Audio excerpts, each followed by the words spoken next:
Jadi kalau bicara soal dominasi, tujuan kita bukan sekedar dominan menang bukan itu gitu.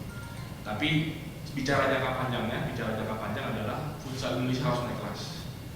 Saya bukan bilang kita akan mengalahkan Thailand terus atau besok kita lawan Vietnam pasti menang, bukan itu yang ingin saya sampaikan. Tapi saya lebih ingin Indonesia kalau bicara soal futsal itu sekarang sudah dilihat oleh seluruh dunia. Ya, untuk persiapan menuju AFC sebenarnya persiapannya panjang. Kalau bicara soal timnas, ya jujur kita melihat SEA Games itu bagian dari persiapan. Kita melihat Foundation World Series baik yang bulan September yang ada Belanda datang, ataupun yang Januari yang ada Argentina, Jepang, Arab Saudi datang, itu juga bagian dari persiapan. Karena pada saat kita di federasi bidding untuk AFC, kita tahu bahwa tim kita harus benar-benar di kondisi yang terbaik. Dan banyak PR, jujur aja banyak PR yang kita pada saat itu harus segera kerja dari sisi timnas ya. Gitu. Dan saya juga selalu komunikasi dan diskusi dengan coach sektor terkait dengan persiapan yang harus kita lakukan. Dan saya rasa dari semua persiapan itu sudah kita lihat hasilnya. Tapi memang kenapa juga saya harap kita tidak larut dalam euforia juga yang berlebihan. Itu kita sangat bangga sekali, sangat bangga. Tapi kita tahu ada hal besar juga yang segera menanti. Jadi jangan sampai kita lengah. Dan persiapan ini kita rancang menuju AFC sebenarnya. Dan terus setelah AFC ada Piala Dunia tapi masih 2 tahun setelahnya. Jadi saya juga di federasi dengan teman-teman yang lain kita berusaha punya rencana jangka panjang. Bukan satu kompetisi, 2 kompetisi, bukan karena besok SEA Games kita persiapan SEA Games, besok AFC persiapan AFC, bukan. Tapi semua ini 1 tahun, 2 tahun. Saya waktu kemarin ke Spanyol, menarik ke Spanyol. Kan saya tanya, timnas Spanyol kapan bisa ada waktu sama Indonesia? Dijawab sama sekjen futsal di sana ya. Karena kebetulan ketuanya lagi nonton Piala Dunia Putri. Dia jawab, wah kalau 2026 agenda kita udah full. Itu jawaban dari Spanyol. Di 2027 bisa, kira-kira bulan ini. Nah ini yang belum kita finalisasi, tapi ya sedikit bocoran gitu. Tapi pada saat saya dengar itu dan benar-benar waktu Federasi Spanyol itu kasih penjelasan saya, dia buka kalendernya. Kalender timnas putra, putri, juniornya juga dibuka di satu file. Ini bro gitu kan, udah penuh nih jadwal kita. Jadi itu negara yang memang sudah kelas dunia yang paling atas ya seperti itu. Mereka merancangnya sudah 2 tahun 3 tahun ke depan untuk mempersiapkan mungkin Piala Dunia berikutnya ataupun apapun berikutnya. Jadi kalau tadi pertanyaan soal persiapan AFC, saya bisa jawab persiapan kita bukan baru hari ini setelah SEA selesai. Kita sudah persiapan dari tahun lalu bahkan, dan kita masih punya banyak PR. Untuk teknis, tentu kita komunikasi terus dengan Kemenpora, dengan Pak Erick Thohir sebagai Menpora juga, karena ini acara negara dan dari pemerintah juga sudah ada komitmen bantuan. Kita akan melaksanakan di Indonesia Arena. Dan besok juga kami ada rencana audiensi dengan Pak Gubernur Jakarta karena Jakarta juga tuan rumah. Dan sekali lagi untuk kesuksesan acara ini, kalau teknis saya percayakan kepada pelatih dan teman-teman pemain pastinya. Tapi kalau hal-hal yang lain, tentu kita butuh pemerintah, butuh dukungan swasta, butuh dukungan media, supporter, karena ini acara besar. Tapi saya yakin secara keseluruhan di sisa 1 bulan ini sudah sangat mepet, tapi saya optimis kita akan bisa menjadi tuan rumah yang baik. Tadi pertanyaan yang kedua, saya juga perlu luruskan dan perlu jelaskan juga kepada teman-teman media yang hadir bahwa saya di sini kapasitas berbicara futsal.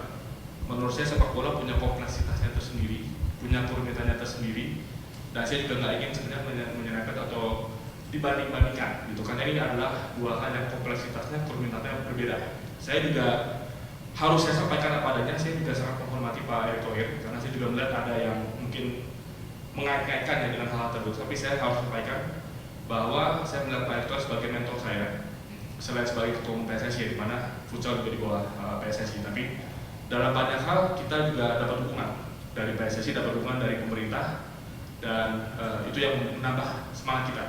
Jujur sebelum final kemarin saya ditelepon sama beliau, sama Pak Ete. Beliau tanya bagaimana Mike kesiapan timnas. Saya jelaskan, kasih motivasi, pastikan kita bisa berikan yang terbaik karena kemenangan emas. Ini kata-kata Pak Ete, saya buka saja.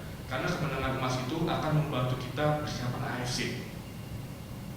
Saya bicara padanya, saya sekali lagi nggak mau ikutan ininya, karena saya tahu kalau bicara hal seperti ini jadi agak sensitif gitu ya. Tapi saya perlu tegaskan bahwa itu bentuk dukungan yang saya rasakan langsung.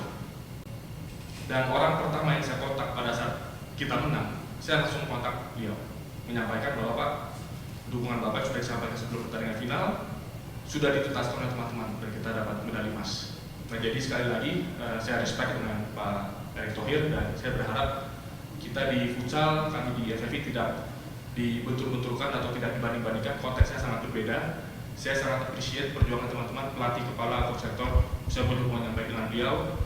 Ya, kita di futsal dan terus dengan skema sudah kita punya. Terima kasih. Terima kasih Pak Mike atas jawabannya dan mungkin sedikit tambahan informasi untuk bentuk komitmen dari FFI juga sudah mengontrak Hector Soto dan Luis Estrella dalam jangka waktu yang panjang ya. Sampai 2028. Jadi Coach Luis dan juga Coach Hector masih terikat kontrak sampai 2028 dengan target jangka panjang yang coba digapai oleh FFI dan juga Timnas Futsal Indonesia. Dan saat ini juga Timnas Futsal Indonesia berdasarkan ranking FIFA Futsal World Ranking terbaru, Timnas Futsal Putri ada di peringkat ke-18 dunia dan Timnas Putra ada di peringkat ke-24 dunia. Jadi kita harapkan memang bisa terus berprogres bersama dengan pelatih Hector dan juga Luis Estrella. Berikutnya, saya persilakan.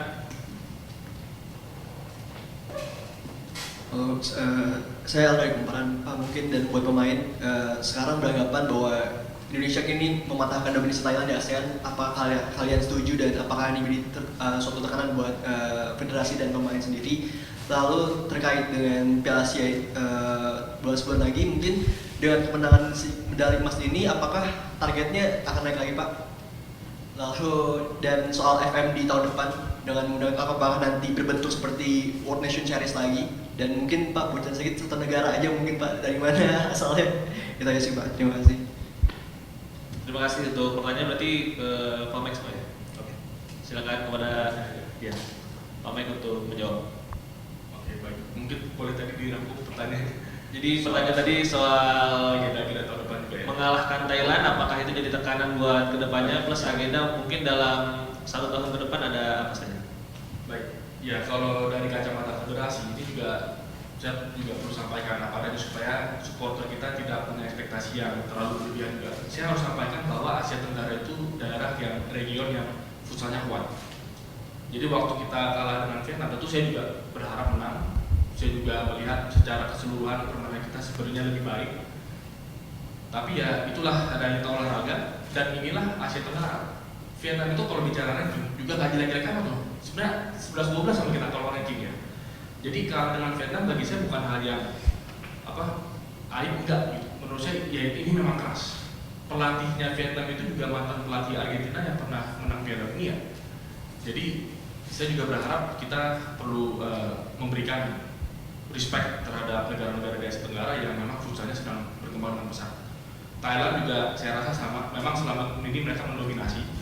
Dan saya tahu bahwa Thailand bukan hanya khawatir dengan Indonesia, mereka juga khawatir dengan Vietnam, kemudian juga banyak negara-negara lain sekali lagi di Asia Tenggara yang terus berkembang. Jadi kalau bicara soal dominasi, tentu kalau bicara dari kacamata federasi kan kita pengen Indonesia mendominasi gitu ya. Tapi saya juga harus realistis, bicara bahwa belum tentu.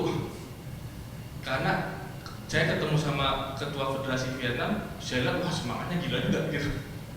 Saya melihat, saya 3 kali nonton pertandingan Indonesia lawan Vietnam, Thailand, Indonesia lawan Thailand.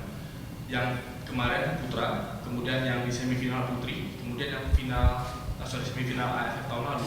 Saya duduk itu sebelahan dengan ketua federasi futsalnya Thailand, Pak Adisa. Dan di 3 kali itu kebetulan Indonesia menang gitu ya. Tapi saya bisa melihat dari ekspresi beliau, saya bisa merasakan beliau ya tentu unhappy ya dengan misalnya, ya pastilah. Tapi bahwa sebagai federasi Thailand juga merasa tertantang. Jadi jangan salah, jangan-jangan Thailand ini besok akan comeback dengan lebih serius lagi. Ya inilah futsal Asia Tenggara. Jadi kalau bicara soal dominasi, tujuan kita bukan sekedar dominan menang-menang bukan itu gitu. Tapi bicara jangka panjang adalah futsal Indonesia harus naik kelas. Saya bukan bilang kita akan mengalahkan Thailand terus atau besok kita lawan Vietnam pasti menang, bukan itu yang ingin saya sampaikan. Tapi saya lebih ingin Indonesia kalau bicara soal futsal itu sekarang sudah dilihat oleh seluruh dunia. Saya yakin hasil SEA Games tadi itu pasti kedengeran sampai ke Brazil. Saya yakin pasti kedengeran sampai ke Spanyol. Pasti sekarang tunggal futsal di Brazil, di Argentina, di Spanyol pasti sudah mulai melihat ini Indonesia sudah masuk radar mereka. Dan ini juga pernah saya sampaikan di beberapa kesempatan, impian saya bukan hanya timnas kita Piala Dunia, itu satu aspek kalau bicara futsal Indonesia Piala Dunia.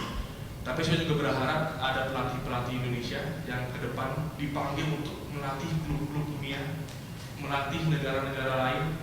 Ada juga wasit-wasit kita yang nanti akan memimpin pertandingan-pertandingan di Piala Dunia. Jadi saya berharap ekosistem kita berkembang, bukan sekedar prestasi menang kalah di 1-2 pertandingan. Tapi PR kita masih banyak. Tapi kalau saya lihat semangat dari Kapten Novita, dari Kapten Iqbal, dari teman-teman semua, dari para pelatih, itu semangat yang kita punya, itu visi yang kita semua punya sama-sama. Dan saya sekali minta dukungan dari teman-teman media dan juga dari para supporter Indonesia semuanya untuk kita wujudkan impian itu. Terima kasih. Mungkin tambahan sedikit, Pak Mike, soal bocoran agenda tahun depan. Ya, bocorannya kalau yang sudah pasti ya, yang sudah pasti itu kita ada timnas U17 ke Spanyol. Kita diundang oleh Spanyol. Dan informasi yang terakhir saya dapat itu ada Spanyol, ada Portugal, Maroko, Brazil, Prancis kalau nggak salah. Negara-negara itu yang U17 tadi. Kalau yang senior ini memang tantangan kita, agenda negara-negara yang kita ini agak padat, jadi kita masih perlu waktu untuk bisa menata waktunya. Saya juga berharap For Nation World Series itu sesuatu yang kita rutin akan lakukan. Dan sebenarnya ada satu event di Brazil yang sedang kita incar. Karena yang bikin acara seperti For Nation ini kan bukan cuma Indonesia, Brazil itu juga setiap tahunnya ada. Jadi ini masih upaya bisa dibilang lobby-lobbynya kita lah. Tapi kan kalau misalkan kita mau diundang ke kompetisi mereka, kan pasti mereka akan lihat kenapa kita harus undang Indonesia. Nah kalau sekarang nih setelah SEA Games sudah selesai, kita bisa bilang kita baru menang SEA Games, undang dong kita ke Brazil buat lawan Brazil sama negara lain yang diundang di sana.